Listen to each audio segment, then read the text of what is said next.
أعوذ بالله من الشيطان الرجيم بسم الله الرحمن الرحيم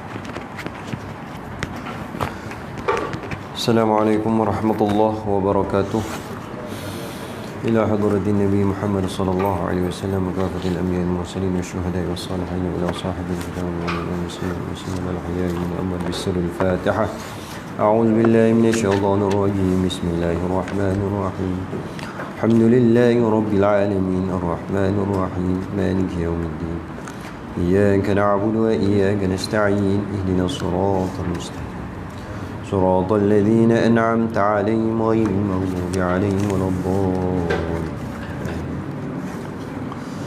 بسم الله الرحمن الرحيم الحمد لله رب العالمين وبه نستعين على أمور الدنيا والدين أشهد أن لا إله إلا الله وحده لا شريك له وأشهد أن محمدا عبده ورسوله اللهم صل صلاة لا نهاية لكماله وعدد كماله اللهم اجعلنا نفس مطمئنة تؤمن بلقائك وترضى بقضائك وتقنع بعطائك رب اشرح لي صدري ويسر لي أمري واحلل عقدة من لساني يفقه قولي ولا حول ولا قوة إلا بالله العلي العظيم عدد خلقه ورضاء نفسه وزنة عرشه ومداد كلمات أما بعد أصحاب الفضيلة والإمام مسجد أهل جدة الكوسو ibu-ibu, ayah-ayah, muslimin, muslimat, hadirin, hadirat yang dirahmati Allah Subhanahu wa taala.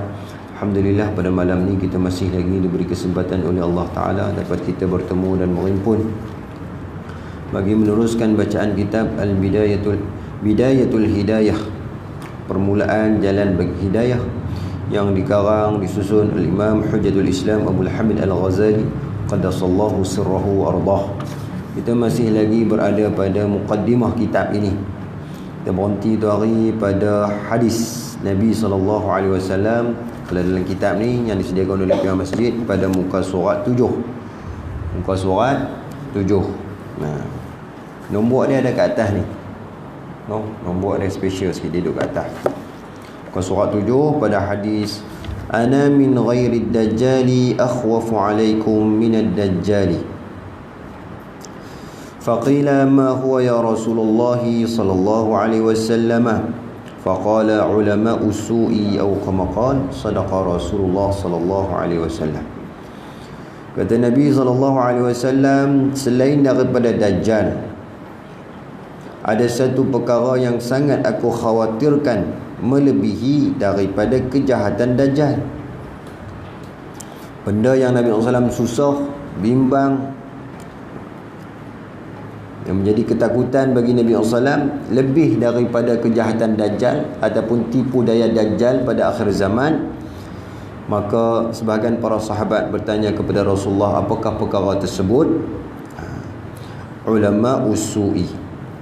Maka Nabi SAW kata mereka ini adalah ulama su', ulama yang jahat, orang yang ada ilmu, kemudian dengan ilmu dia tadi tu dia menyesatkan orang lain. Telepon dia dalam hadis yang lain pada nota kaki kat bawah tu, minal a'immatil mudillina, di kalangan pemimpin-pemimpin yang menyesatkan, orang yang memiliki kuasa kemudian dia telah menyalahgunakan kuasa, kedudukan, jawatan yang dia ada tadi sehingga rakyat ataupun orang yang dipimpinnya tadi tu tidak menurut ataupun melanggar segala perintah Allah Subhanahu wa taala. Jadi ulama dan pemimpin yang menyesatkan ini baginda Nabi SAW cukup susah hati, risau dan bimbang melebihi Dajjal. Sebab apa? Di sini Imam Ghazali kata Dajjal itu tujuannya, maksud dia, seruannya itu sudah jelas, untuk menyesatkan manusia, memalingkan manusia daripada bertauhidkan Allah Ta'ala. Dajjal tu memang jelas, dia suruh manusia mengaku dirinya tu Tuhan. Tapi ulama yang jahat tadi tu, dia lagi bahaya sebab dia bersembunyi di sebalik pakaiannya, ilmunya, kelulusannya. Wa na'uzubillah. Begitu juga dengan pemimpin-pemimpin yang jahat, manis mulutnya, manifestonya, contoh, na'uzubillah. Jadi mereka ni tersembunyi niat mereka itu keinginan mereka itu di sebalik kebaikan zahir mereka kalau nak dibandingkan dengan Dajjal. Dajjal dahsyat, 70,000 ulama ikut di belakang dia. Orang yang ada ilmu tetapi terpengaruh, terpedaya dengan Dajjal hingga dia menjadi sebahagian daripada pengikut Dajjal. Tapi lagi dahsyat daripada Dajjal kata ulama ni, mereka ini Nabi SAW sebut ulama su'. Na'uzubillah. Jadi ulama su' ni dalam apa? Dalam kitab yang lain Imam Ghazali sebut tanda-tanda dia. Yang pertama, dia menggunakan ilmu untuk membanyakkan harta. Dengan ilmu tadi ni kadang-kadang dia sanggup menyalahi hukum hakam yang telah disepakati oleh ulama. Benda tu dah haram dah, semua orang tahu kata haram. Tapi tiba-tiba oleh kerana mungkin ada komisen yang tinggi daripada pihak mana-mana lah, tak kira lah kan, buku ke kan, ada dulu media cetak ke ataupun mana-mana lah, orang nak merujuk berkenaan dengan suatu perkara, benda tu dah semua ulama kata haram, tapi dia kata halal kerana dia mengingini habuan dunia tadi tu, nak duit ringgit. Allah Rabbi, benda ni kalau siapa tak diuji tak tahu. Siapa diuji dia tahulah. Dulu yang hangat itulah dalam paper tu, nama apa kawan tu lupa dah. Cakan juga dia punya. Bukan. Allah. Dulu rajin, orang rajin nak ajak dia pergi debat ni. Apa nama kawan ni? Dalam paper dulu rajin keluar. Dia bukan orang Malaysia, orang Thailand. Astro Jabat. Tu ya, Astro Jabat nah. Lama tak sebut nama dia. Astro Jabat. Jadi dia banyak, tak tahu wallahu ta'ala. Ada orang pergi jumpa dia sendiri tanya, betul ke tuan awak keluar artikel macam ni, lagu ni kan? Dia sebab dia masa dia mengaji di Mesir, dia ambil bahasa, bukan ambil bahagian hukum hakam agama fiqh ni, syariat. Dia ambil bahasa. Tetapi dia kata dia keluarkan artikel-artikel tadi tu, dia terjemahkan balik kan, panduan ulama semua, tapi dia kata telah ditukar. Dia kata lah wallahu alam, ataupun apa dia penulis ada paper tadi tu dia dah pusing dah, wallahu alam, dia kata lagu tu, wallahu taala alam. Tapi nak cerita bagi, dia bukanlah orang yang ahli dalam bab hukum. Kemudian dia punya artikel ataupun rencana dia tadi tu sudah, orang kata apa, dimodifikasi, orang kata apa, telah diubah lah sesuai dengan selera pembaca. Tapi nak abang kata dia tengah mengaji, jadi orang yang memerlukan dana lah untuk menampung pengajian dia, jadi dia pun rela lah tulis rencana tu, walaupun rencana dia tu sering kali diubah. Jadi orang yang baca ni bukan seorang dua kan, merata orang nak ambil hukum di situ.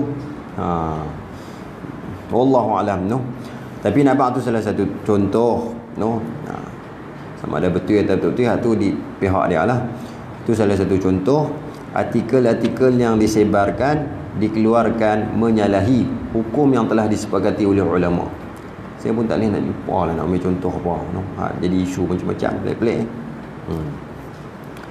Jadi dia gunakan ilmu untuk membanyakkan harta, untuk membolosi segala kemewahan, keseronokan dunia. Gunakan ilmu. Walaupun dia bukan ahli, dia gegah cakap nak bercakap. Sebab apa? Dia nampak ada habuan nak boleh. Na'uzubillah. Ni ujian tu dah. Ni ujian. Dan dia dah boleh sekali. Kalau dia tak boleh, dia susah hati. Jadi pasal tu kadang-kadang tuan-tuan jangan heran kalau tengok pada peringkat awal satu orang yang ada ilmu ni, dia elok perjalanan dia. Tapi dia tengok nampak macam tak ketahuan, alah hilang punca. Perjuangannya tu dah mula, orang kata apa, nampak diragui. Kemungkinan salah satu faktor ataupun punca menyebabkan dia sendiri pun hilang pegangannya. Peringkat awal lu dia elok, nampak ngajak semua elok kan, memperjuangkan ahli sunnah wal jamaah contoh. Kau tengok kuih lama kuih teruk nampak. Kemungkinan punca atau sebab musabab adalah kerana harta lah, wang ringgit. Biasa duk masuk income, tiba-tiba tak masuk. Lepas tu dia jadi gelong. Itu dia kata ujian, tuan-tuan, ujian. Saya sendiri pun sebut benda ni ujian. Itu yang pertama. Ulama su dia gunakan ilmu untuk membanyakkan harta. Lepas tu guna ustaz dia mengajar tak bagi duit dah.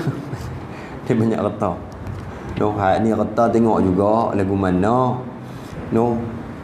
Tengoklah harta lagu mana ni sampai tak harga, sampai pihak masjid pun tak mampu nak bayar contoh. Kan? Sejam kira sampai beribu-ribu. Contoh. Hak tu melampau sangat. Hak ni pihak masjid dia bagi pun lepas lah. Abang ustaz nak mai buh minyak kan, makan pakai. Takkan lagu tu orang kata apa, kita terlepas pandang. Hak ni cerita ni membanyakkan harta melampau-lampau tu. Dia punya tuntutan payment dia tu, bayaran. Allah Rabbi. Jadi perkara ni tuan-tuan bukan saya nak ni kita baca untuk maklumat tu. Gunakan ilmu untuk membanyakkan harta. Yang kedua, ulama su yang bagi pendapat Imam Ghazali, ulama su pendapat bagi pandangan Imam Ghazali, yang kedua, dia gunakan ilmu untuk berbangga dengan jawatan. Dengan ilmu tadi itu dia nak capai kedudukan. Allah Rabbi. Nauzubillah no. Dia buat keluar hukum juga. Supaya dia dapat mufti ke, kan? Dapat penasihat bank ke. Jadi kadang-kadang pelik-pelik juga dia punya apa? Dia punya fatwa dia tu. Sebab dia mengejar jawatan ataupun kedudukan. Orang kata aurat, dia kata tak aurat. Kan? Orang kata tak boleh, dia kata boleh, ada. Tu semua tu dia ada tujuan dan maksud.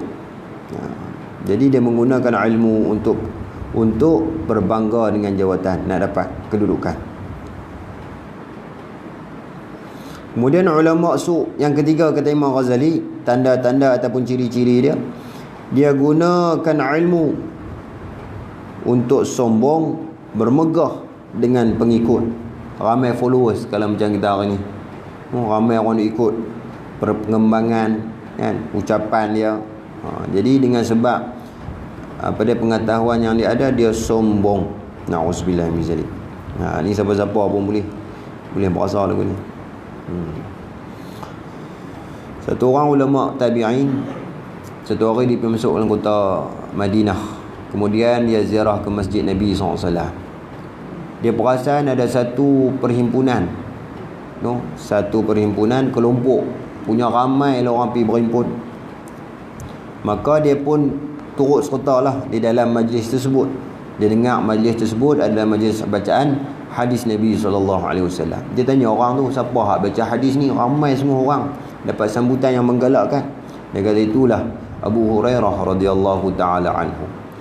Maka ulama tabi'in ni tadi bila selesai Abu Hurairah dia baca hadis tadi ni secara umum, pengajian secara umum tadi ni secara terbuka, dia minta khusus. Dia pergi minta nak belajar satu hadis daripada Abu Hurairah. Dia kata kepada Sayyidina Abu Hurairah radhiyallahu taala anhu, kau ajarkanlah satu hadis kepadaku yang engkau faham, yang engkau jelas, yang engkau betul-betul mengamalkan. Ulama tabi'in tu kata, bila dia tanya kepada Abu Hurairah radhiyallahu taala anhu tentang hadis yang dia beramai, yang dia terkup faham sangat, pensan Abu Hurairah. Tanya hadis pensan, bukan pasal lupa, pasal tinggal kitab.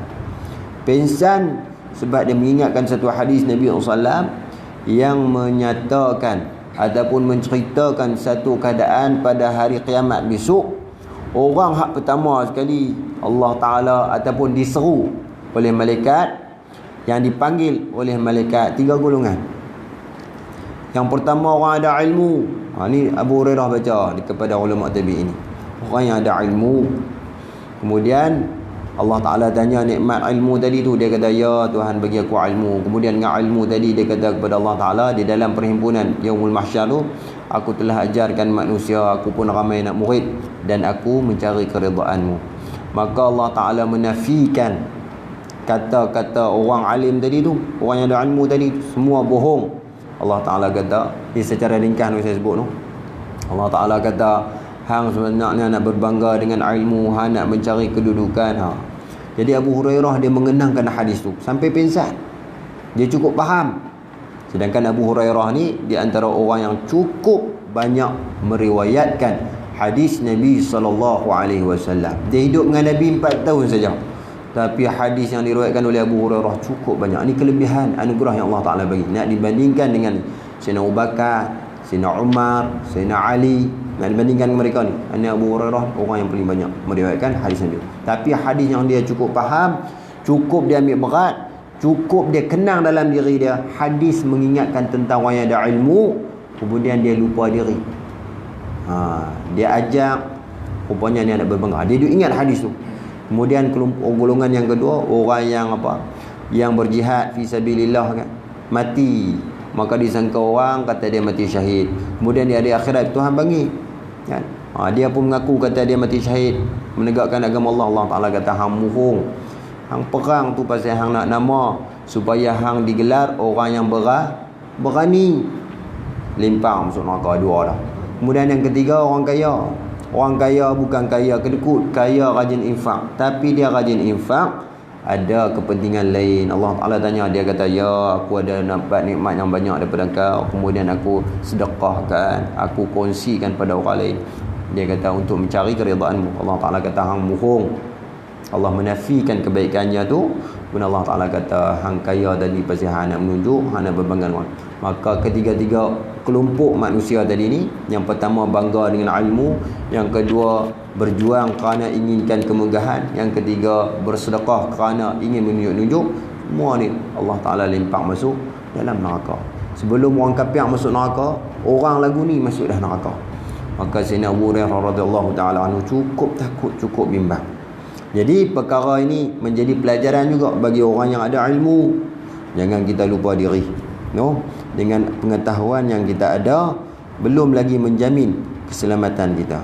Kita minta lindung dengan Allah Ta'ala sungguh-sungguh. Mudah-mudahan ilmu kita ada ni tidak didakwa di hari akhirat kelak, tidak menjadi keburukan bagi kita pada hari akhirat. Bukan semua yang kita tahu kita boleh amal. Masuk juga sihat cakap, no, bukan semua kita reti kita buat. Betul tak? Allah Ta'ala tak tanya ilmu banyak mana, Allah Ta'ala tanya amal banyak mana. Allah Rabbi. Baik, jadi dia guna ilmu untuk sombong dengan mengikut. Tengok Abu Hurairah, orang ramai pun bila tanya hadis pun jatuh pingsan. Jadi ni di antara tokoh-tokoh yang wajar kita jadikan ikutan, no? Sebab hari ni dahsyat suasana hari ni. Satu perkara yang menjadi kebanggaan kalau followers dia ramai. No? Kalau dia baca, dia buat live ke apa kan, ramai orang tengok view, menjadi satu kebanggaan juga. No? Kalau kita tak jaga hati, kalau niat kita nak berdakwah, nak sebar luaskan, dipersilakan. No? Jadi hati kita siapa pun tak tahu. Cuma hadis ini, perkara ini dinyatakan oleh Imam Ghazali sebagai ingatan kepada kita. No? Bukan nak hukum siapa-siapa. No? Kemudian yang keempat, kata Imam Ghazali, ulama yang su' ini dia tertipu dengan ilmu dia hingga dia menyangka dia ada kelebihan, dia ada keistimewaan di sisi Allah Ta'ala. Dia merasa dirinya itu bagus. Na'udzubillah. No? Dia rasa dia boleh cakap agama, dia rasa dia boleh jadi imam kepada menteri ke, kepada raja ke, dia bagus daripada orang. Na'udzubillah min zalik. Jadi hak ni kita bimbang. Sedangkan Nabi SAW pun dia tak pernah mimpi. Ni pun masalah juga. Sebab dulu Tok Mufti dulu syarat nak jadi mufti. Ni ulama dulu cerita. Syarat nak jadi mufti ni mesti kasyaf. Pasal apa kena kasyaf? Kasyaf ni orang yang Allah Ta'ala buka pintu hati sampai dia boleh tembus pandangan dia tadi ni. Dia tengok orang ni, dia boleh tahu dah masalah apa. Allah Ta'ala buka kat dia benda tu. Bukan dia cari, no? Bukan dia tengok aib orang, tapi Allah Ta'ala buka kepada dia pintu hati hingga dia boleh melihat apa masalah orang. Syarat nak jadi wali mesti kasyaf, no? Kalau tidak orang ambil cerita, kita kena muhung kan. Dulu. Jadi orang yang kasyaf ni orang yang rapid, orang yang taqarrub dengan Allah Ta'ala. Nak dekat dengan Allah Ta'ala ni mesti hampir dengan Nabi. Tu di antara tanda-tanda orang yang kasyaf semua ni, dia pernah melihat Nabi SAW. Duk berasa dia bagus, Nabi SAW pun dia tak pernah mimpi. Contoh no? Kalau tak boleh mimpi Nabi SAW pun, kalau orang sebut nama Nabi boleh menitik air mata pun sekan dah tuan-tuan. No? Dia sebut nama Nabi pun tak berasa apa. Du bid'ah pula amalan solawat lagi berat tuan-tuan. Contoh hak ni Nabi tak pernah buat, ni solawat apa ni kan, tak warid lah macam-macam. Baik. Jadi tanda ulama su' kata Imam Ghazali ada 4, saya ulang balik. Guna ilmu untuk membanyakkan harta. Yang kedua, guna ilmu untuk berbangga dengan jawatan. Yang ketiga, guna ilmu untuk sombong dengan ramainya pengikut. Yang keempat, tertipu dengan ilmu hingga menyangka ada kedudukan di sisi Allah Ta'ala. Kemudian saya baru teringat ada pertemuan kita yang lepas tu, saya ada tersilap cakap apa dia berkenaan dengan cara penyampaian cerita dia lagu ni. Penyampaian tu dia ada macam-macam cara Allah Ta'ala bagi keunikan, kebolehan, keistimewaan masing-masing. Cuma kalau kita nak cari guru yang terbaik, guru yang terbaik, asas dia tuan-tuan, kalau kita duduk di dalam majlis dia, kita duduk di dalam pengajian dia tuan-tuan, dia membangkitkan dalam diri kita rasa nak beramal. Saya nak perbetul balik saya cakap salah tu. Penyampaian tu macam-macam cara Penyampaian macam-macam cara. Ada kadang setengah tu maki hamun ke apa ke. Ada juga jenis tok guru hak hebat pun mencarut, ada juga. Tapi zaman dulu tak ada macam lah kan. Tapi cerita dia mencarut tu sesuai dengan keadaan diri dia. Tapi keikhlasan hati dia tu nak mentarbiah, nak mendidik, nak mengasuh anak-anak murid yang main tadi tu, sesuai lah dengan keadaan diri dia. Boleh orang kata apa, membentuk orang yang mendengar tu menjadi orang dekat dengan Allah Ta'ala. Cuma penyampaian tu cara yang berbeza-beza. Tu jelas no. So perbetul balik tu. Jadi carilah guru-guru yang boleh membangkitkan rasa takut kita kepada Allah. Guru yang boleh membangkitkan rasa seronok nak beramal dengan Allah Ta'ala. Guru yang mana kita dengar saja pengajian dia, bertambah manis kita nak buat taat kepada Allah, rindu kita kepada alam akhirat. Tu ada juga guru ataupun para da'i ni kan, dia pandai bercakap kita boleh seronok aja dalam majlis dia, tapi kita balik rumah kita tak boleh nak beramai. Ada tak jenis lagu tu? Ada tapi bolehlah kita tumpang. Tapi kalau nak cari guru yang sebenar, yang sempurna lah orang kata, yang boleh membimbing rohani kita, guru lagu tu lah. Penyampaian tu saya ulang sekali, saya minta maaf banyak silap saya tu. Penyampaian yang berbeza. Yang penting pengisian rohani kita duduk dalam majlis dia tu. Lagu mana kita, apa yang berlaku pada rohani kita tu, jiwa kita, hati kita. Jadi sayu ke, makin rindu pada Rasulullah ke kan, rasa seronok nak bersiap untuk alam akhirat kan. Tu diri kita masing-masing lah yang alami. Diri kita masing-masing lah yang alami. Itu ulama usul. Jadi satu lagi jenis ulama, kita nak kenal siapa dia pula lawan bagi ulama usul, ulama akhirat. Kata Imam Syafi'i perkataan cukup maklum lah, kita tahu saja sebut di sini. Cari ulama, kata Imam Syafi'i, yang paling dibenci oleh orang kafir, orang bukan Islam, tahu apa nak berkenaan dengan dia. Pasal apa? Dia wakil hukum semua tak memenuhi kehendak orang bukan Islam. Hak ni haram, hak nu haram. Lepas tu dia pun nak menega apa? Contoh. Jadi orang kafir tak berkenan. Ulama yang wakil hukum memang betul-betul bersumber ataupun tepat daripada Al-Quran dan Hadis. Dan juga orang munafik, orang hak kaki buat maksiat, ataupun orang yang berlakon macam nak Islam tapi lah hati dia menyokong orang kafir. Ni tak berkenan. Ulama yang dibenci oleh orang kafir dan orang munafik, kata Imam Syafi'i, cari ulama lagu ni dan jadikanlah ia sebagai ulama yang membimbingmu, kata Imam Syafi'i. Dan jauhilah ulama yang dekat dengan orang kafir, dia kamcing, cukup rapid, dan puak-puak munafik yang orang bergelumang dengan dosa, kerana ia akan menyesatkanmu. Imam Syafi'i bagi sempurna dah ni, kata dah. Orang yang rapat dengan orang kafir ni bukan niat nak dakwah tu. Kalau kita rapat dengan orang bukan Islam, niat nak dakwah, nak ajak mereka, nak tarik mereka, cerita lain. Hak ni rapat kerana kita disogok dengan duit ringgit apa kan. Dan orang munafik kerana ia akan menyesatkanmu, kata Imam Syafi'i. Menjauhimu dan dari keridhaan Allah Ta'ala. Dan mereka ni juga akan, ulama su' ni juga akan menjauhkan kita daripada meraih rahmat Allah Subhanahu wa Ta'ala. Sebab tu kalau tengok ulama dulu tambah ulama sufi, mereka cukup tak mau jawatan, tak mau langsung duduk dalam istana. Di antaranya pernah berlaku pada Sufyan Ats-Tsauri, satu ulama hadis yang cukup hebat, ulama hadis dan sufi lagi, wali besar. Dia duduk di Iraq tu, bila mana Amirul Mukminin atau pemerintah pada orang kata apa, pada zaman dia tu berkenan sangat Sufyan Ats-Tsauri ni supaya diangkat menjadi penasihat istana. Pasal apa? Sebab segala persoalan, segala permasalahan yang diajukan kepada Sufyan Ats-Tsauri, dia boleh jawab dengan ringkas dan mudah orang faham. Jadi Sultan kenan kat dia, kalau boleh nak masuk istana, senang jadi penasihat aku nak rujuk apa-apa masalah. Bila dia dengar kata Amirul Mukminin nak lantik dia jadi penasihat, dia lari daripada Iraq sampai ke Mekah, lari.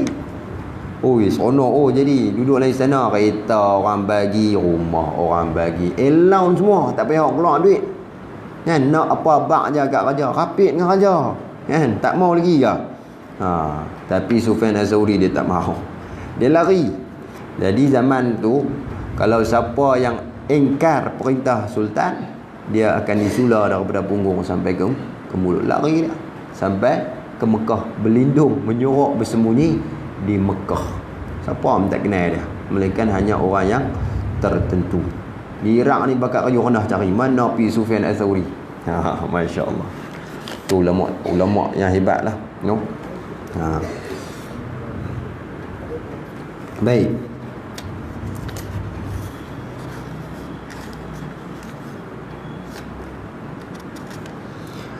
Sebab itu Nabi SAW cukup takut ulama su' jika nak dibandingkan dengan Dajjal, kerana 4 perkara tadi tu lah Imam Ghazali sebut.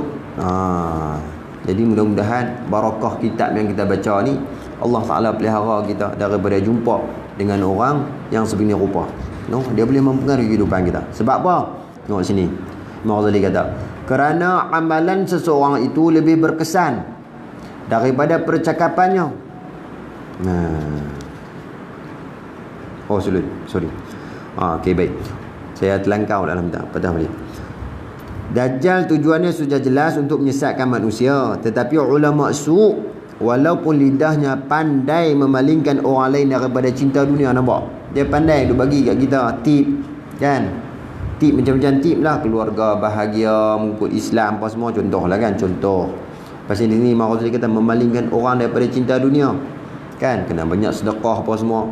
Namun kata Imam Ghazali, amal dan perbuatan mereka, yakni ulama su' tadi tu, adalah mengajak orang lain untuk membuat kejahatan. Dia bercakap nak ajak orang kembali kepada akhirat, tapi kerja buat dia semuanya untuk kepentingan dunia.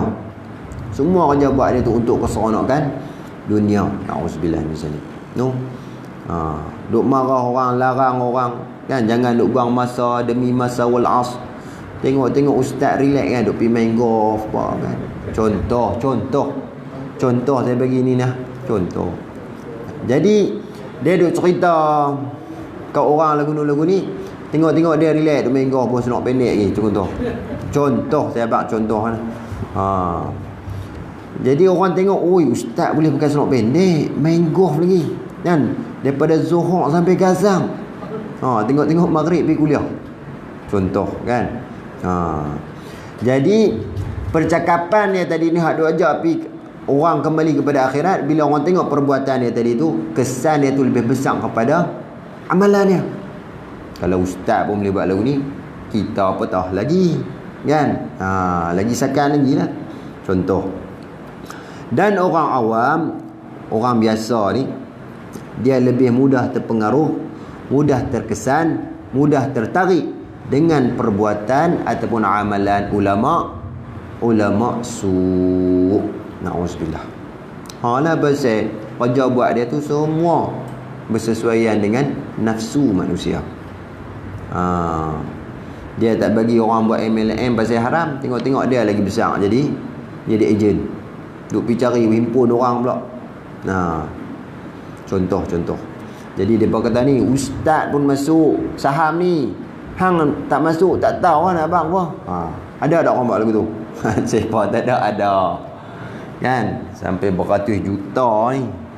3 tahun ni dia tahan. Kira macam kaedah orang kata apa, Pak Man Telo tu sampai lah kira duk ada lagi. Cuma istilah nama dia aja bertukar. Allah Rabbi. Baik. Jadi dia duk mengaji apa semua. Tapi bila dia buat kerja tu, dia pun terlibat dengan benda yang berunsurkan riba. Berapa ramai orang ikut. Ustaz pun buat. Kan? Ustaz pun pakai cincin mah.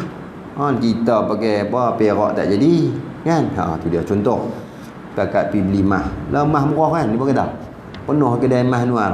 Beratung atas kursi. Tak tahulah murah kan naik lagi kan, tak tahulah. Wallahualam. Jadi bakat pi lah beli mah sarung. Tengok ustaz pun pakai, dia kata. Contoh. Contoh.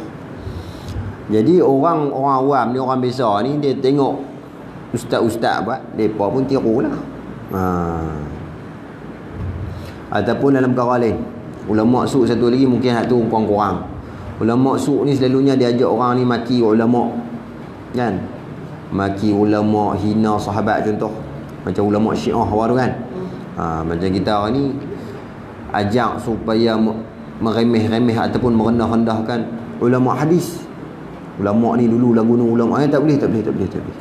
Jadi orang yang ada ciri-ciri ulama su' ni dia ajak masyarakat supaya duk peleceh pula ulama-ulama salaf. Tu pun salah satu tanda ulama su'. Pasal salah satu tanda ulama yang beradab, ulama yang gembang kepada akhirat, dia sikit pun tak menceritakan keaiban ataupun keburukan ulama-ulama yang lalu. Tapi mai pula ada satu bahagian, ada satu kelompok manusia ni yang kelulusan mungkin tinggi sikit, dia ajak pula masyarakat, ulama ni tak boleh pakai hafalan. Bahaya lagi. Dia merendah-rendahkan kedudukan ulama yang terdahulu. Ini pun salah satu tanda ulama usuk. Dia kata ustaz boleh maki kepada sahabat, takkan kami tak boleh. Contoh. Itu dia. Jadi menjadi ikutan. Maka apa yang dirosakkan oleh ulama su' dengan perbuatan dan amalan mereka tadi ini lebih banyak, lebih teruk kebinasaannya itu daripada apa yang dapat diperbaiki oleh lidah-lidah mereka. Allah Rabbi. Pasal itu teruk lagi. Dia merosakkan, dia mengelirukan masyarakat, ataupun dia orang kata apa, mengelirukan ataupun menyesatkan masyarakat, ataupun orang kata apa, dia menyeleweng kefahaman agama di dalam masyarakat. Orang jadi tak tahuan hala. Dalam Islam boleh buat tu. Pasal apa? Ustaz ni buat, ustaz. Jadi masalah. Orang yang jahil sebenarnya belum berani menghimpunkan dunia yang banyak. Orang yang tak ada ilmu, orang yang tak ada pendedahan, orang yang tak ada maklumat tentang agama ni, basic agama ni, sebenarnya depa pun tak berani nak buat lebih kurang, nak bolok ataupun nak pomok dengan kata benda dunia ni, kecuali kata Imam Ghazali setelah mereka melihat keberanian ulama usu'. Jadi mereka jadikan ulama usu' ni sebagai contoh tauladan. Maka ilmu yang ada pada mereka ulama usu' tadi ni menjadi sebab keberanian orang awam, orang yang tak ada ilmu agama tadi ni, membuat pelbagai maksiat. Kan? Allah Rabbi. Maki ulama. Tu contoh maksiat besar. Berdebat. Tu dia ni soalan sekarang ni. Jadi berdebat ni kita tengok pada dia punya tujuan asal tadi tu nak buat apa. Tapi kalau tujuan tadi berdebat pasal nak kata pandai kan, ataupun bukan kita nak cari penyelesaian, debat tadi tu tak pakai. Tapi masalah hari ni perdebatan banyak nak tunjuk kata masing-masing pandai. Kalau nak cari penyelesaian, ni mesti ada salah satu pihak dia bersetuju akhirnya ataupun dia sepakat dengan dalil yang dikemukakan. Tapi hari ni kita tengok jadi masalah lah, kita tengok berkelahi. Orang kata apa, tak jadi berpadu lah. Kalau zaman dulu, zaman Imam Ghazali kan, orang yang boleh berdebat kemudian dia boleh mengalahkan orang yang berdebat tadi tu, ataupun jidal tadi tu, maka dia jadi orang yang hebat lah zaman Imam Ghazali. Jadi perdebatan tu menjadi satu benda yang penting untuk menentukan kealiman adapun ketokohan ilmu seseorang zaman Imam Ghazali. Jadi hang kalau berdebat ke orang hang tak pandai dah cari hujah. Lagu tu. Jadi kalau jenis lagu tu dia tak, orang kata apa, dia tak boleh nak menghidupkan hati sebenarnya.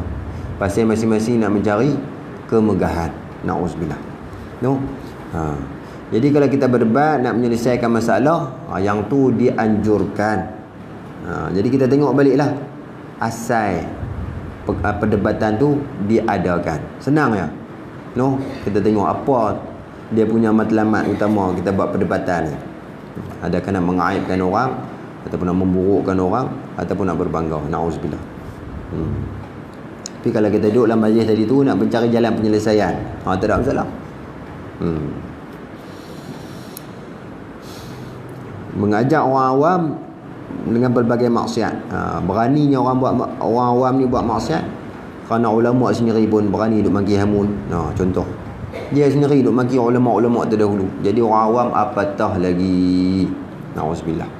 Ada yang kata ni Imam Ghazali tak boleh pakai. Pasal apa Imam Ghazali tak boleh pakai? Dia baca, dia bubuh dalam kitab Ihya Ulumuddin banyak hadis-hadis dhaif. Dia sendiri pun tak mengaji hadis habis. Tapi lah dia dengar tok guru dia duk mengaji tu duk pemburuk Imam Ghazali. Dia pun berani pemburukkan Imam Ghazali. Itu contohlah, contoh. Na'udzubillah min zalik. Ada sebahagian orang ni dia tidak menghormati Imam Ghazali. Imam Ghazali dia karang kitab Ihya Ulumuddin tanpa sebarang kitab. Dia duduk di bilik khalwat dia tu di Syria tu. Dia duduk dalam bilik dia, ada satu tempat khusus tu, dia looting tu. Di situlah Allah Taala ilhamkan dia. Allah Taala ilhamkan Imam Ghazali. Dia tulis tanpa sebarang orang kata apa bahan. Macam kita hari ni nak buat tesis pergi perpustakaan kan. Pergi cari buku-buku rujukan ulama-ulama dulu, kita himpun pula hadis yang ada dalam tu. Tapi Imam Ghazali Allah Taala ilhamkan kerana sinaran hatinya itu. Baik. Jadi adalah sikit-sikit, tapi sikit-sikit itulah ada buat modal yang memburukkan Imam Al-Ghazali rahimahullah. Tapi kata ulama, kata guru saya, ulama terdahulu tuan-tuan, dia tidak akan memuatkan sebarang hadis kalau hadis itu tidak sahih ataupun tidak benar-benar daripada Nabi sallallahu alaihi wasallam. Masuklah kitab-kitab ulama, kitab-kitab kuning dulu kan. Ada juga orang duk petikai.